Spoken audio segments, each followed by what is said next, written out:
Mismo na po ba ang arroz caldo?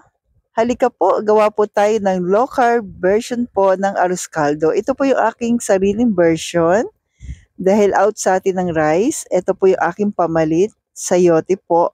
Ginamitan ko po ng food processor, hiwalay lang po natin yung laman at yung pinakasabaw po ng sayote o tubig ng sayote. So magigisa na po tayo ng sibuyas at luya. Pinagsabay ko na po, okay lang naman po yan. So, gigisa-gisa po natin. Then, please don't forget to like and follow po para updated tayo sa ating mga low carb meal every day. Thank you po and God bless. Then, i-add na po natin yung ating bawang. Gisa-gisa lang po natin maigi po. Then, after nyan, ilalagay na po natin yung ating manok. Medyo mas malaki po yung pagkakahiwa natin dito dahil low carb naman po tayo. Ito yung ating pangunahing kailangan naman talaga yung meat or sabihin na nating protina. So yung ating chicken, gisa lang natin maigi po. Sangkot siya po natin. Then nag-add po ako ng paminta.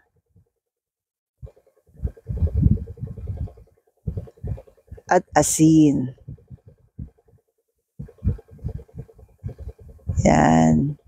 Sangkot siya lang po natin, ka-low carbs. Pero sa totoo lang po, ang sarap po nito. Kasi yung sayote niya, alam niyo po ba yun? Yung manamis-namis. Tapos, dahil napaka-pure ng ating sayote, mas ano mo po, yung parang, alam mo yung parang rice din ang dating, pero manamis-namis. Yan. Then, nag-add po ako dito ng patis para may umami. Ito po yung ating pampasarap. Konti lang naman, siguro mga 2 tablespoon. Depende din sa dami na inyong gagawin po. Yan. Kapag nasangkot siya na natin ka-low carbs, yan, palalabasin lang natin natural oil. Add na po natin pinaka-water po ng sayote. Then, add pa po tayo ng tubig. Parang pinaka-sabaw natin sa ating arroz caldo. So, pagkakulo po at naluto na yung ating manok, i-add na po natin yung ating pinaka-sayote po. Yan.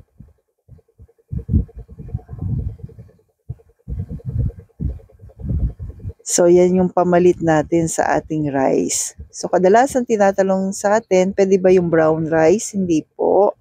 Out din po ang brown rice. Out din po yung black rice sa atin, ka-low carbs.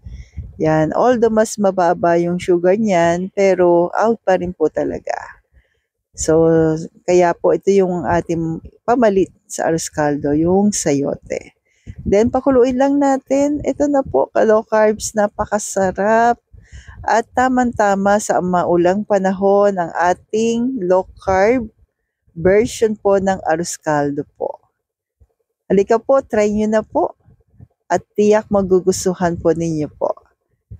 So, nag-add pa rin ako dito ng konti pang patis. Medyo natabangan po ako dito. At konting paminta. So, pakuluin lang natin ng konti. Ito na po, ang sarap ka-low carbs. Add na lang po kayo 4 toppings ng boiled egg. At meron po akong chili sauce na rin na sariling gawa po sa low carb. Search na lamang po ninyo para mas masarap po. So, narito na po ang low carb version ko po ng arroz caldo with egg. So, stay healthy, stay low carb po. God bless!